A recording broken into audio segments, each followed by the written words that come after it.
quirky Tucson landmark, built more than 90 years ago, has finally received historic landmark status. Valley of the Moon was built in 1923 as a life-size storybook land for children and adults. But it was only recently that the city of Tucson designated it as an historic landmark, a huge milestone for the volunteers who now run the park. 9 News Side's Ricky Mitchell has details.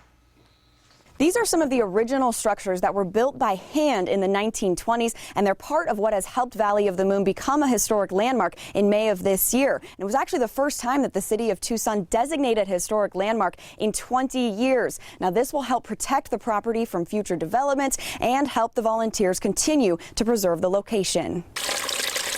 Inside the Enchanted Garden at Valley of the Moon, Zack Jarrett explains some of the magic found here. When the Fairy Queen throws parties, she of course throws them inside her fabulous castle. Jarrett is the president of the Valley of the Moon board and says all of this came from the imagination of George Farr Legler.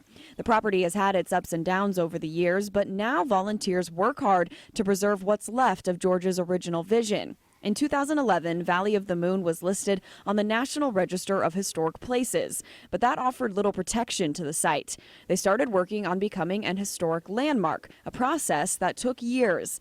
And now that they've achieved it, Jarrett says they plan to throw a big celebration. We have here this funky, quirky, earthy little bit of Tucson history, and thousands of children have come through over the years, and this place has been an important part of generations of Tucsonans' lives. And so I'm thrilled that Tucson is protecting historic resources like this, and I think no place in Tucson deserved it more than Valley of the Moon.